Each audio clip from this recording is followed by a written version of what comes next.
Ramadan, bulan suci penuh rahmat. Menjalin silaturahmi dengan masyarakat Bumi Parahyangan menjadi cerita petualangan saya kali ini.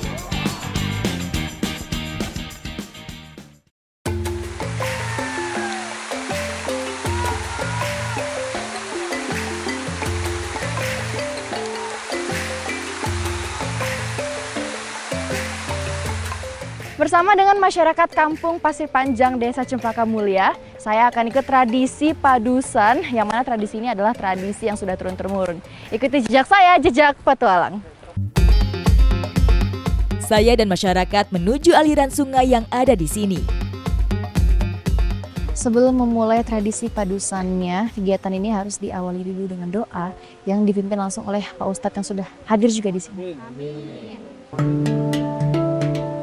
Dengan doa dan niat yang khusyuk, saya dan masyarakat berharap bisa menjalani ibadah bulan Ramadan dengan maksimal.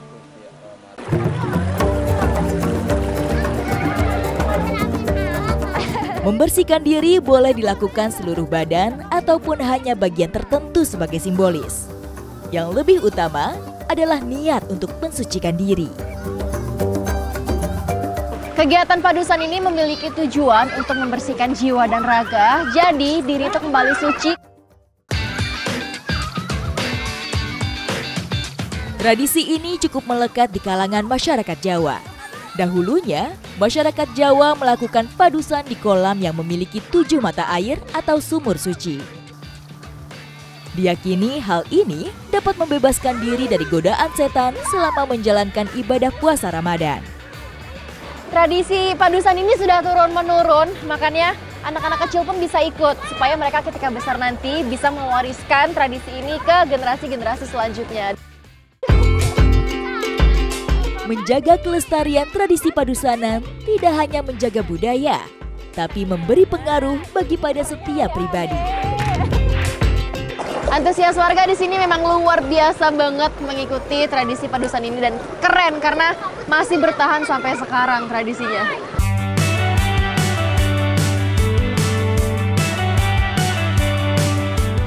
Bersama dengan anak-anak muda dari Dusun Lumbung Sari, saya akan ikut kegiatan bersih-bersih bersama.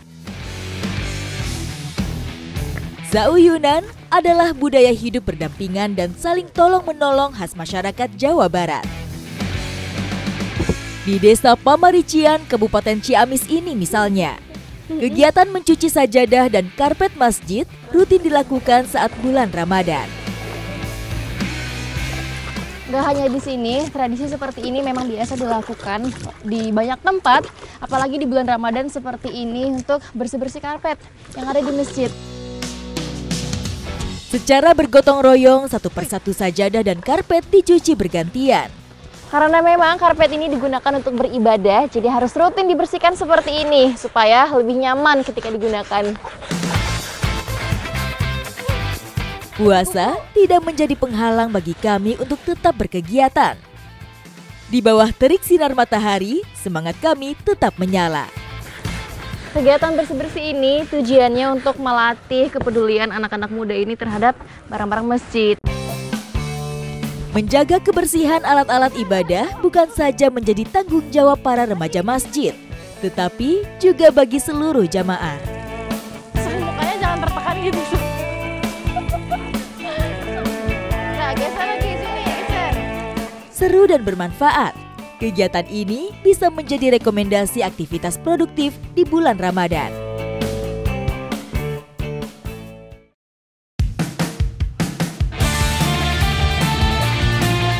Tatar Pasundan terkenal kaya akan sumber daya alam, memiliki beragam jenis tanaman pangan, hortikultura, dan perkebunan. Masyarakat Desa Pamarician, Kabupaten Ciamis sangat piawai meracik menu masakan dari hasil alam.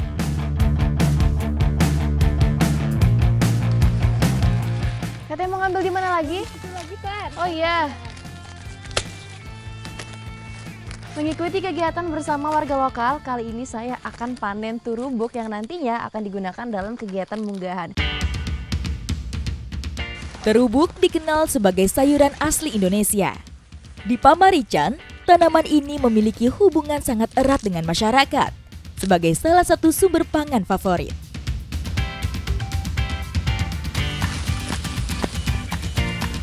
Tanaman terubuk ini bisa tumbuh di dataran tinggi. Kalau dataran rendah itu dia sebenarnya bisa tumbuh juga, tapi tidak berbuah. Sama daerah yang lembab.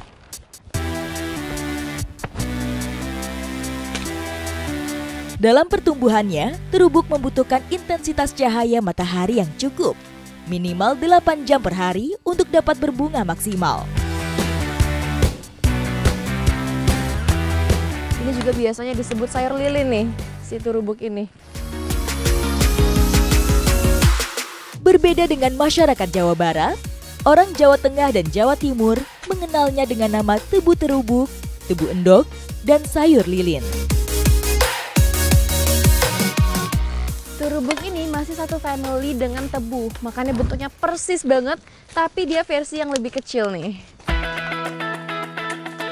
Secara fisik, tampilan terubuk dan tebu sama-sama memiliki batang tegak, tinggi, dan beruas. Yang membedakan, terubuk memiliki batang lebih tipis dibandingkan tebu. Terubuk ini juga bisa ditanam dengan cara tumpang sari, makanya di sini juga ada pohon pisang dan juga ada cabai karena memang bisa ditanam bersamaan. Tanaman terubuk juga dimanfaatkan sebagai penghalang pertumbuhan gulma dan memperbaiki struktur tanah. Pemilihan tanaman tumpang sari juga harus tepat agar pemanfaatannya maksimal. Ini dia ciri-ciri yang sudah bisa dipanen, jadi yang diambil itu di bagian bunganya. Di atas ini dia kelihatan gemuk berisi, nah ini sudah bisa diambil nih. Terubuk bisa dipanen setelah berusia 5 bulan. Terdapat bunga yang dikenal dengan istilah kelobot. Udah semua ya Pak ya? Ayo Teh kita bawa. Bapak makasih ya. Mak, nuhun Mak. Ayo Teh.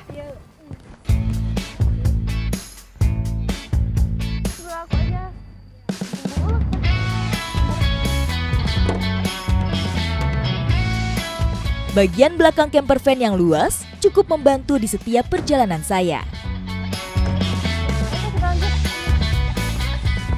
Terubuk ini akan kita bawa ke dapur umum agar bisa diolah untuk nantinya dibawa ke acara munggahan.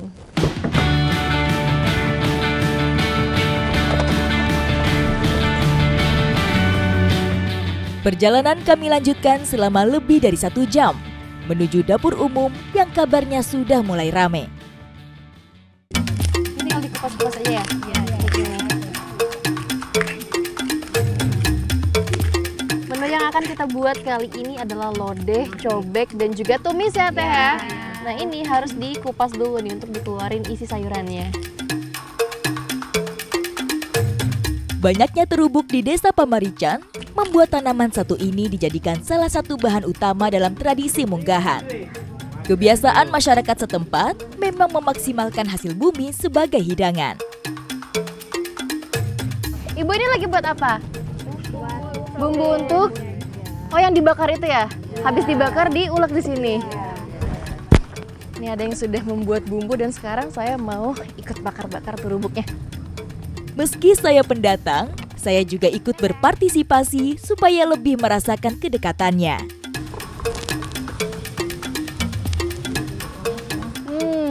Wanginya enak banget. Ini pasti nanti rasanya bakalan raos pisan. Tungku menjadi alat masak yang masih dipertahankan oleh masyarakat setempat. Selain lebih hemat bahan bakar, penggunaan kayu memberikan rasa khas pada makanan yang dibuat. Tips kalau mau masak terubuk itu tidak boleh terlalu diaduk-aduk karena nanti bisa hancur. Soalnya teksturnya tuh kayak telur-telur kecil, pecah di mulut. Jadi didiemin aja kayak gini. Selain terubuk ada juga menu lain yang sudah disiapkan oleh masyarakat di sini. Ibu ini udah siap buat dibawa ke lokasi munggahan ya? Oke, kita bawa kalau gitu ya. Disiapin dulu ya. Beragam menu yang disiapkan membuat acara munggahan menjadi sangat spesial.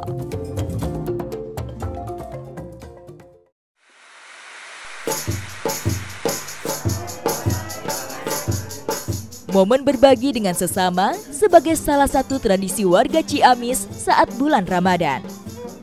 Karena cuaca di luar sedang hujan, jadi kita makan barengnya sama-sama di dalam ruangan seperti ini supaya lebih aman dan tetap merasakan kebersamaan juga nih. Enak ya, Bu? Iya. Munggahan atau punggahan dilakukan dengan saling memaafkan dan berdoa bersama. Kegiatan munggahan ini memang biasa rutin dilakukan tahunan oleh masyarakat Pamarican untuk mengawali Ramadan. Tradisi ini memiliki makna yang mendalam, yaitu memohon berkah untuk menjalani bulan puasa dengan penuh kesabaran, ketenangan, dan keberkahan. Munggahan juga menjadi momen para warga untuk berkumpul bersama dan berbagi kebahagiaan.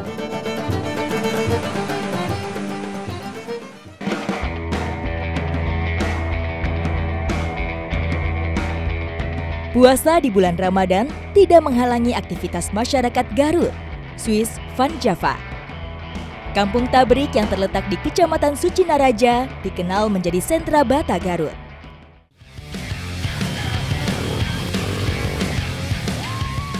Tidak hanya menghasilkan produk unggulan, namun masyarakat setempat mengkreasikan bata dalam keseruan ngabuburit.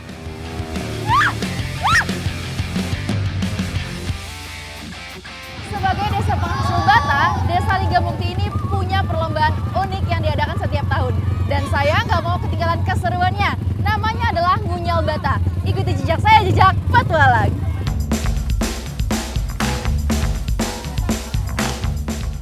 Ngunjal bata merupakan sebutan warga setempat untuk ojek bata. Tidak hanya mengangkut bata saja, perlombaan balap antar pengojek biasa digelar di daerah ini.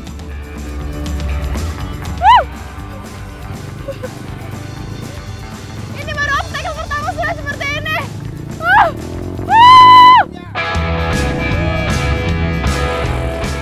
Motor bebek yang telah dimodifikasi untuk membawa bata saling berpacu di jalur tanah berlumpur lengkap dengan rintangan-rintangannya tersendiri.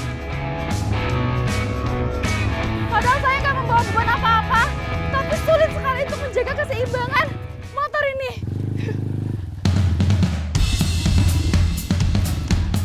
Hanya menyediakan ruang sempit untuk duduk, mengendalikan gerak motor ini menjadi lebih terbatas.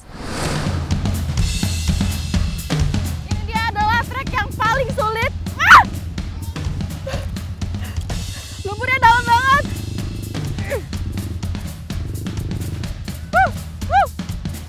Ya, mati.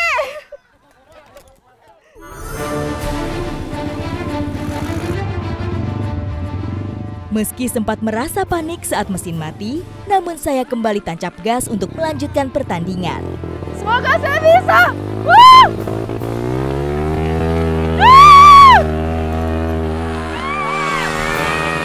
Rupanya saya belum ahli dalam mengendalikan gas di jalur menanjak. Tabrakan pun tak terhindarkan. Saya nyangka ternyata saya nabrak batanya karena gas saya kekencangan dan saya nggak bisa kontrol soalnya licin sekali di bawah. Tapi saya aman. Lanjut lagi.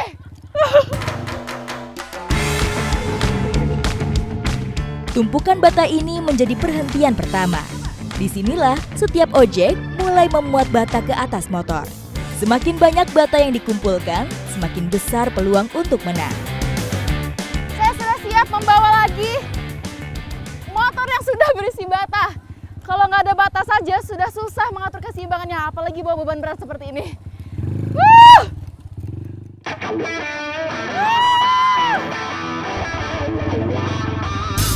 Menghindari resiko bata-bata terjatuh, saya hanya dapat mengangkut sedikit bata.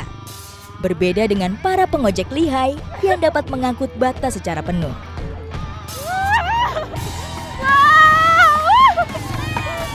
Jalanan di sini tuh lumayan bergerigi.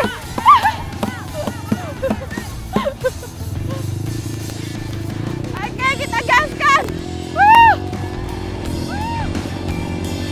Menuju ke gudang penyimpanan bata, jalur yang dilalui tergolong landai dan tanpa lumpur.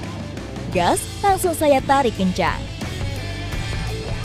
Saya sudah berada di titik finish. Ini sekarang waktunya untuk menyusun batu batanya di tempatnya. Tumpukan bata dibagi setiap regu. Meski harus disusun dengan cepat, kami juga harus berhati-hati agar tumpukan tidak terjatuh. Ini saya harus buru-buru karena saya harus mengumpulkan batu terbanyak untuk menjadi pemenangnya. Perlombaan belum usai. Keseruan ngabuburit ini dilakukan dalam waktu lebih dari 1 jam. Saya harus buru-buru supaya gak kekejar sama pembalap yang lain. Jujur ini pundak saya pegel banget.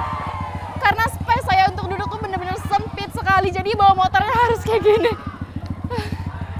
Saya sudah capek tapi saya harus semangat karena saya masih harus mengumpulkan bata lagi. Kami harus kembali ke lab dan mengumpulkan bata terbanyak. Jalur berlumpur, tanjakan, dan turunan kembali saya libas.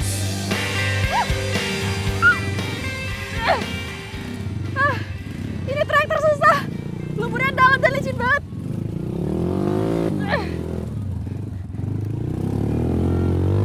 Wow.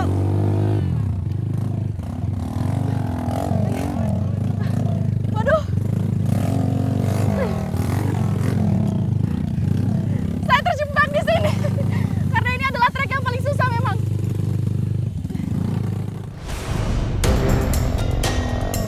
Membutuhkan keahlian untuk melewati tanjakan yang berada langsung di atas jalur berlumpur. Kami tidak bisa mengambil ancang-ancang dari bawah, sehingga gas motor harus dibuka penuh.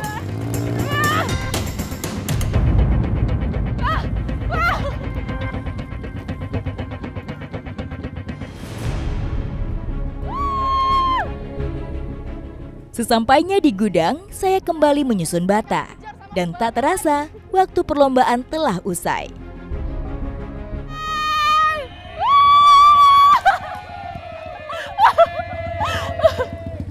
Sudah selesai. Wah, akhirnya pegel banget ini bahu saya. Dan tadi saya sempat nabrak di sana. Untung kaki saya nggak kenapa-kenapa. Seru sekali, kearifan lokal seperti ini harus tetap terjaga. Penilaian pun telah dilakukan. Perwakilan dari masing-masing regu dengan jumlah bata terbanyak dipanggil untuk mengambil hadiah.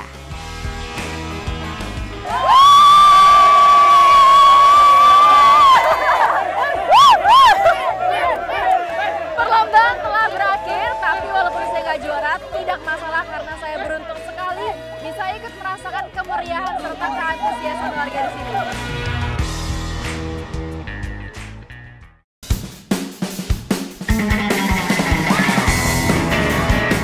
Tadabur alam atau mengeksplor dan mengagumi keindahan alam sebagai tanda kebesaran Tuhan menjadi salah satu bentuk ngabuburit.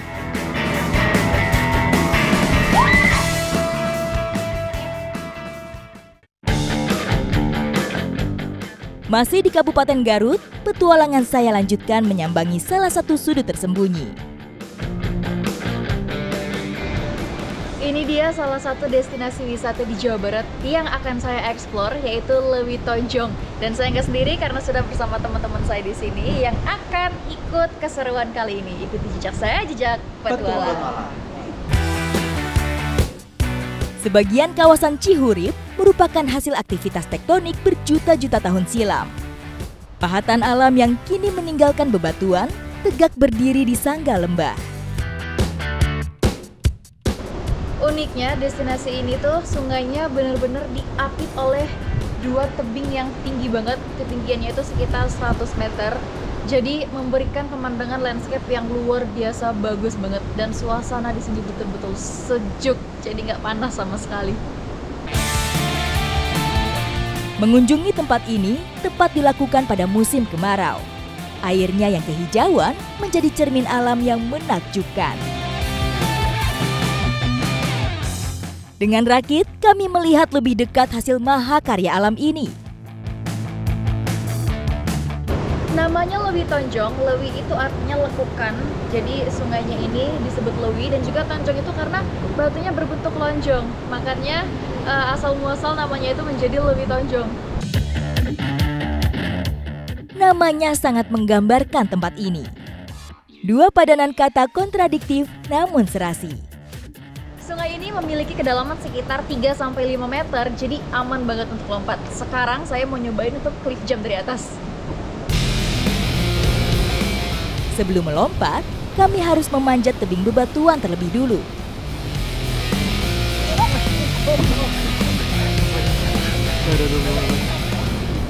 Ini batunya ternyata licin sekali dan sepatu saya juga basah, jadi saya sampai pelesetan jatuh. Rasa nyeri akibat terpeleset seolah pupus dengan rasa penasaran saya. Saya kembali memanjat dan membiarkan tubuh terjun bebas dari ketinggian 5 meter. Wah, seru sekali ternyata. Keren. Dan airnya sejuk sekali, nggak terlalu dingin dan juga nggak hangat. Mantap. Tebing Lewi Tonjong menyediakan beberapa titik untuk melompat ke air. Tingkat kesulitannya cukup beragam dan menuntut keberanian yang bervariasi. Seru sekali lompat-lompatan di sini. Ayo lompat!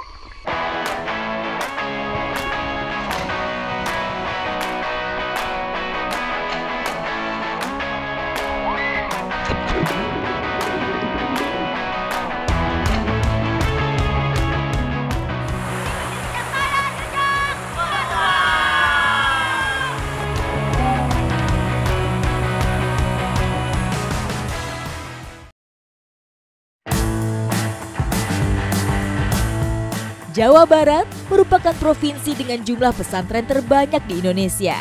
Di bulan Ramadan, masing-masing pesantren mempunyai kegiatan khas yang menarik.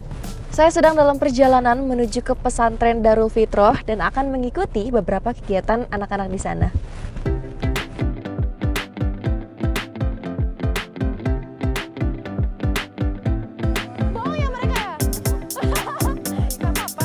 Tidak hanya berkegiatan belajar mengajar saja yang dilakukan para santri dan santriwati di pondok. Kegiatan di alam menjadi bekal dan pembelajaran untuk mereka. Bersama dengan santri dan juga santriwati pesantren Darul Fitroh Ciparai, kali ini saya mau mengikuti kegiatan tadabbur alam. Ikuti jejak saya, jejak petualang.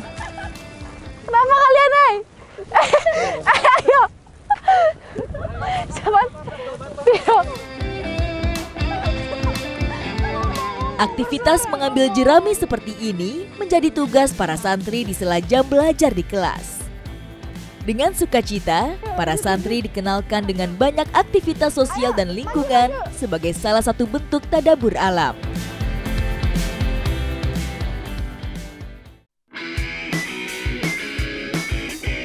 Jadi para santri di sini itu memang punya banyak banget kegiatan. Salah satunya ngasih makan sapi seperti ini. Dan mereka sudah punya jadwal masing-masing nih. Tiap hari itu ada yang tugasnya ngebersihin sama ngasih makan.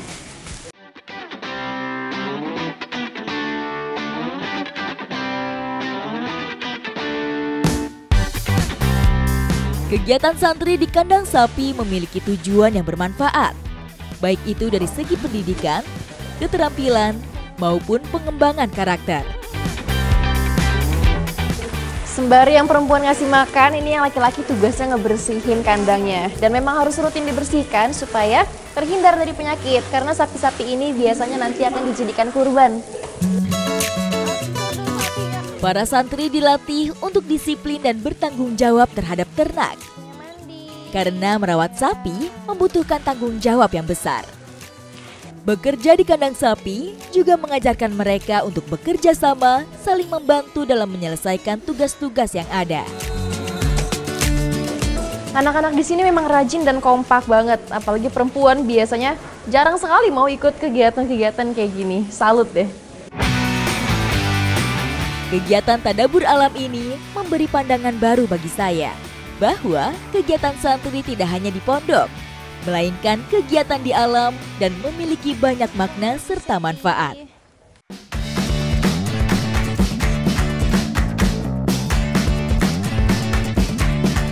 Selain jerami untuk pakan, para santri juga membuat pakan tambahan yang bertujuan untuk penggemukan sapi.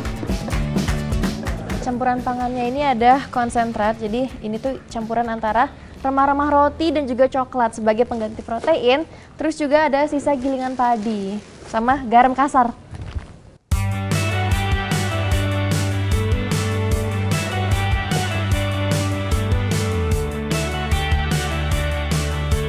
Pembuatan pakan tambahan seperti ini menjadi bekal ataupun ilmu untuk para santri ketika nanti terjun ke masyarakat.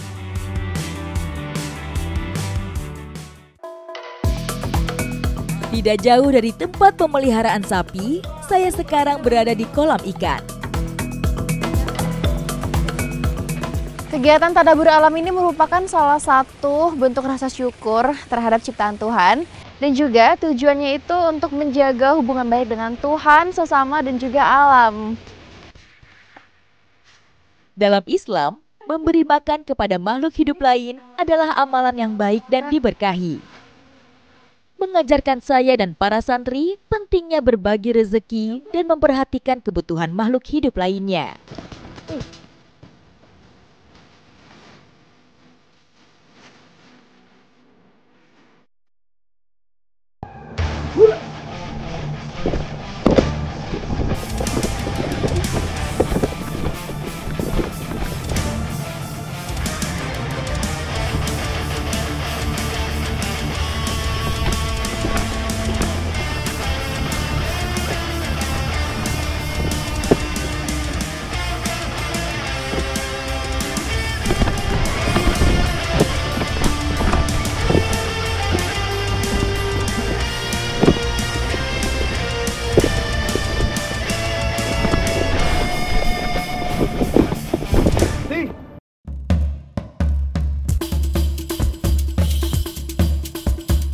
Ini dia juga salah satu kegiatan para santri di sini yang merupakan kegiatan wajib, yaitu pencak silat, dan saya akan ikut latihan bareng mereka. Seru banget nih.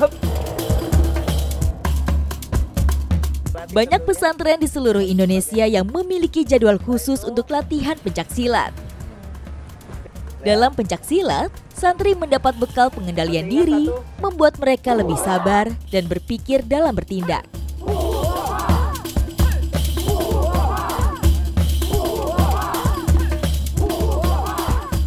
Saya baru saja diajarin beberapa teknik dasar dan sekarang ada 2 orang yang sedang bertanding nih. Latih tanding silat menjadi salah satu kegiatan wajib bagi para santri. Selain membuat tubuh lebih bugar, dapat memperkuat mental dan rasa percaya diri. Siap.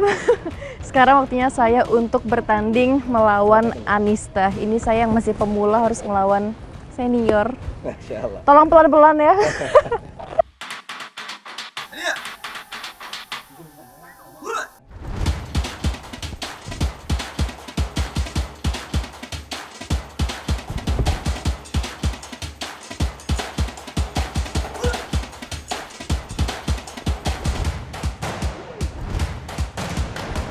Wow, luar biasa untuk saya yang pemula. Tapi ternyata kalau kita tahu tekniknya dengan benar, sebenarnya tidak terlalu sulit untuk menjatuhkan lawan. Jadi memang harus lebih banyak belajar lagi. Puasa di bulan Ramadan tidak menghalangi aktivitas para santri. Justru, aktivitas positif yang dilakukan adalah bagian dari ibadah di bulan Ramadan. Ini selanjutnya akan ada atraksi yang namanya lompat harimau. Tapi adegan ini hanya boleh dilakukan oleh profesional.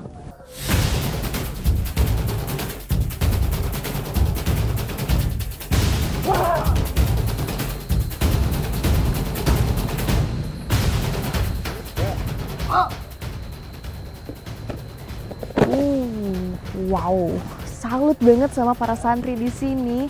Karena walaupun bulan Ramadan, aktivitas-aktivitas outdoor seperti ini tidak mematahkan semangat mereka.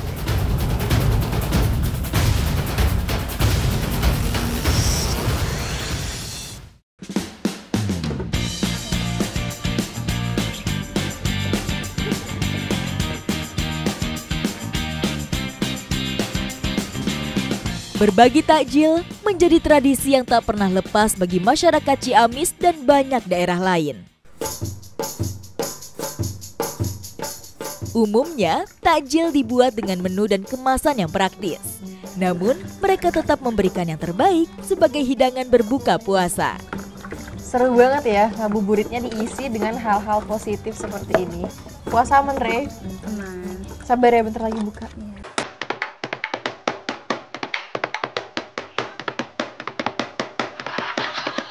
Bagi masyarakat Desa Pamarician, bulan suci Ramadan adalah kesempatan untuk lebih meningkatkan ketakwaan. Karena dari hal kecil bisa menjadi motivasi bagi orang sekitar untuk melakukan kebaikan yang jauh lebih besar. Seru sekali bisa ikut merasakan kehangatan dan juga kebersamaan bareng dengan pemuda-pemudi di Pamarician di bulan Ramadan.